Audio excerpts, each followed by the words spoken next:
Pemerintah mengumumkan pengunduran diri Bambang Susantono sebagai Kepala Otorita Ibu Kota Nusantara IKN. Selain itu, Wakil Kepala Otorita IKN Doni Rahayu pun ikut mundur dari jabatan.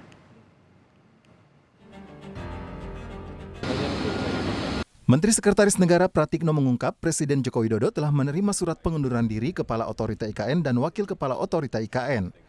Presiden pun hari ini menandatangani kepres pemberhentian Bambang dan Doni sebagai Kepala dan Wakil Kepala Otorita IKN. Pratikno tidak menjelaskan alasan pengunduran diri Bambang dan Doni. Nah, pada hari ini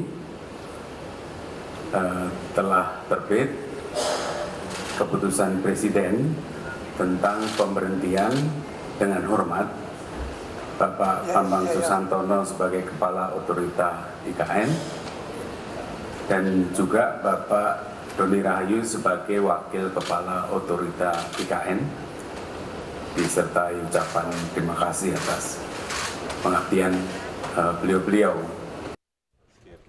Dengan mundurnya Bambang dan Doni, Jokowi mengangkat Menteri PUPR Basuki Hadi Mulyono sebagai PLT Kepala Otorita IKN. Selain itu, Wakil Menteri Agraria dan Tata Ruang Raja Juli Antoni diangkat sebagai PLT Wakil Kepala Otorita IKN. Presiden berharap Basuki dan Raja Juli menjamin percepatan pembangunan IKN.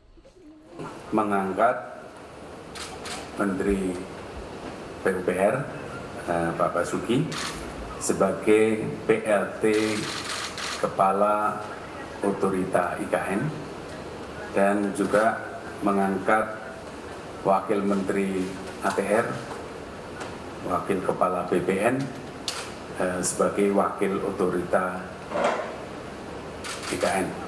Jadi Bapak Presiden berharap tadi beliau dipanggil, Pak Menteri PUPR dan Pak Wamen ATR dipanggil oleh Bapak Presiden agar dalam status sebagai PLT ini segera untuk menjamin percepatan pembangunan IKN dengan sebaik-baiknya dengan Pelaksana tugas Kepala Otorita IKN Basuki Hadi Mulyono menepis kabar mundurnya Bambang terkait rencana upacara 17 Agustus di IKN yang akan dihadiri oleh Presiden Joko Widodo. Basuki pun memastikan Presiden Joko Widodo akan berkantor di Ibu Kota Negara setelah instalasi air IKN selesai. Pengerjaan saluran air ditargetkan rampung pada akhir Juni atau awal Juli 2024. Baru hari ini aja Pak. Iya. Ya, karena kita kan kami saya kira nggak ada masalah. Mudah-mudahan justru mempertinggi kepercayaan mana yang menggantikan wakil menteri. Pak, berarti untuk rencana Presiden berkantor di IKN Juli akan tetap on schedule, Pak? Insya Allah kalau akhirnya masuk, Juli ini ada masuk. Sekjen PDIP Hasto Kristianto menyebut mundurnya Kepala Otorita IKN menunjukkan tidak matangnya perencanaan pembangunan IKN. Hasto menyebut tidak adanya ruang perencanaan yang matang menyebabkan beban kerja bagi pejabat di IKN terlalu berat. Sehingga mundurnya Kepala Otorita dan wakilnya itu bagian dari suatu perencanaan yang tidak matang. Dan ini sebenarnya sangat disesalkan karena 17 Agustus itu tidak lama lagi. Tetapi kembali, ini ketika segala sesuatunya itu muncul sebagai direction dari pusat yang harus dijalankan tanpa membuka suatu ruang bagi perencanaan secara alami harus berjalan, yang terjadi seperti ini.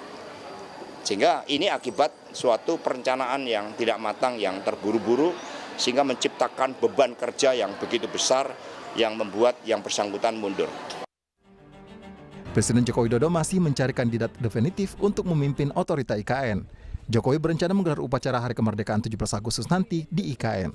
Tim Liputan, Kompas TV. Dua pejabat otorita IKN hari ini mundur, dan akankah mundurnya dua pejabat IKN ini bisa berpengaruh terhadap investasi dan percepatan pembangunan IKN?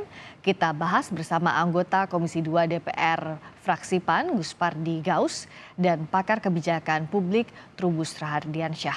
Selamat malam Pak Guspardi, Pak Trubus.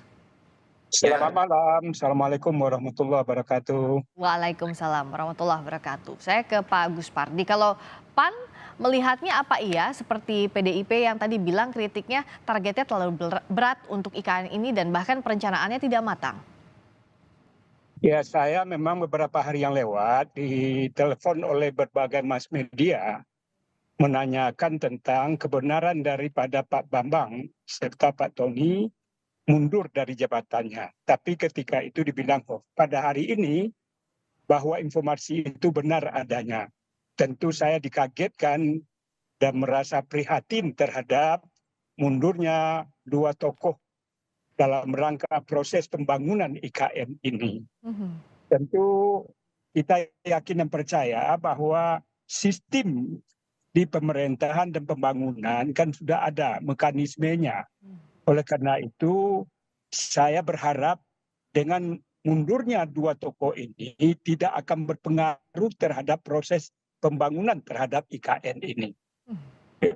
Nah, kalau Pak dari PAN, apakah melihat bahwa ada target tinggi yang tidak bisa dicapai oleh dua pejabat ini sehingga memilih mundur? PAN melihat ke arah sana? Saya ketika kami Komisi 2 melakukan RDP beberapa bulan yang lewat, saya adalah orang yang mempertanyakan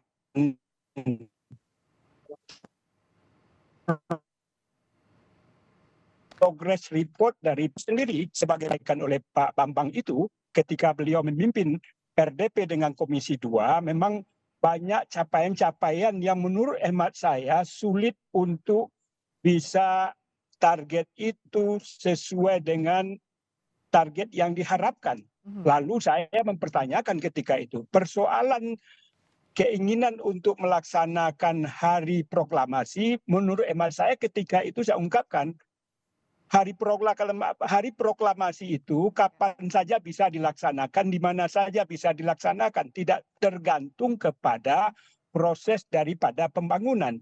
Jadi korelasi antara pelaksanaan hari proklamasi dengan progress report terhadap pembangunan menurut hemat saya bukanlah sesuatu yang penting kita bahas, tetapi yang paling penting itu adalah bagaimana proses report yang ditargetkan oleh pemerintah, begitu juga schedule yang direncanakan oleh kepala IKN itu sesuai dengan harapan dan keinginan. Dan perlu juga dicatat bahwa Pak Bambang itu kan manajerial. Soal pembangunan adanya kan di PUPR. Oleh karena itu soal progress report pembangunan itu pelaksanaannya tentu lebih banyak kita tanyakan kepada Pak Basuki sebagai pelaksana daripada proyek tersebut. Sedangkan Pak Bambang adalah orang yang memanage bagaimana proses secara menyeluruh itu bisa diatur sedemikian rupa sesuai dengan harapan dan keinginan daripada Bapak Presiden. Baik, kalau dari Pak Trubus, lihatnya apa sih yang jadi kendala utama dalam mewujudkan target IKN pembangunan, percepatan pembangunan IKN dalam waktu dekat ini sehingga ada dua pejabatnya mundur? Iya, menurut saya adanya banyak protes-protes dari masyarakat, ada juga yang memang selama ini cukup muncul di publik. Kemudian juga persoalan ini Mbak, pembebasan lahan tanah gitu. Nah ini menjadi hal yang sangat prinsip juga karena apa? Karena pembebasan tanah selama ini banyak mengalami kendala sehingga ini menimbulkan pertimbangan yang berat bagi Bambang Susantono untuk melaksanakan. Selain itu juga ada persoalan infrastruktur pendanaannya yang sampai hari ini masih murni menggunakan APBN dan belum ada investor yang masuk juga di situ sehingga kelihatannya dengan target-target yang selama ini ditetapkan itu memang jauh dari harapan, artinya belum realistis Mbak, sehingga ini menyebabkan beban berat bagi Bambang Susantono dan kawan-kawan untuk melaksanakan secara realistis gitu ya.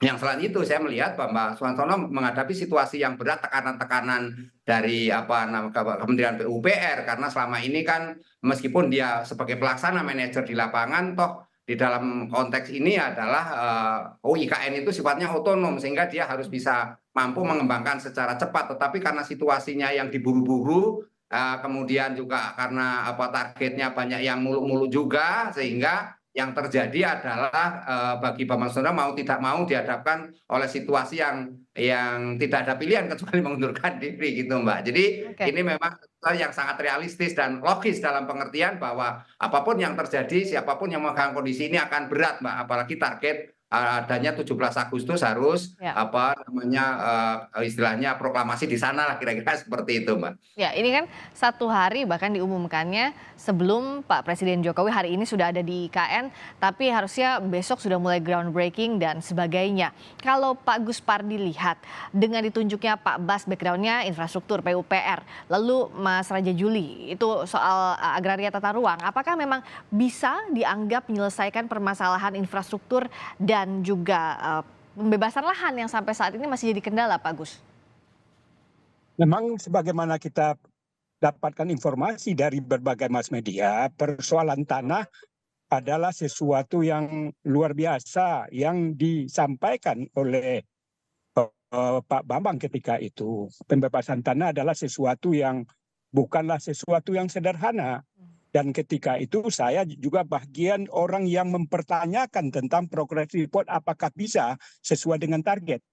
Nah, oleh karena itu, karena Pak Bambang ini adalah manajerial, sedangkan pelaksana adalah PUPR adalah Pak Basuki, tentu kita harapkan dengan ditunjuknya Pak Basuki sebagai pelaksana dari kepala IKN ini, tentu kita harapkan percepatan terhadap pembangunan itu sesuai dengan harapan dan keinginan. Tapi dari kertas kerja yang disampaikan oleh Pak Bambang ketika kami melakukan RDP beberapa bulan yang lewat, memang ada sesuatu yang menurut hemat saya sulit untuk dicapai target yang beliau sampaikan itu. Apa itu terutama?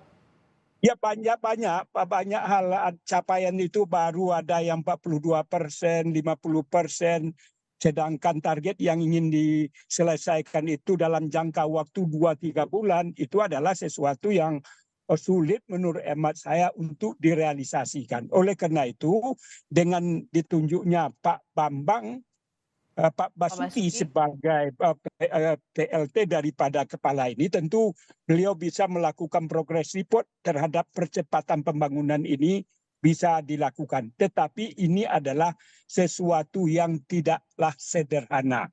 Oleh karena itu saya berharap bahwa kondisi ini tentu harus diselesaikan secara menyeluruh.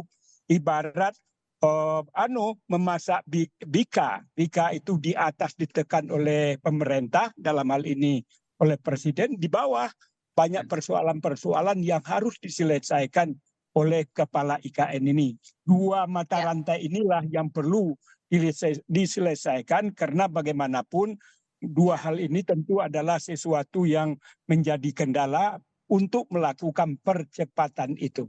Nah, Pak Trubus, bagaimana solusi yang bisa terbayangkan?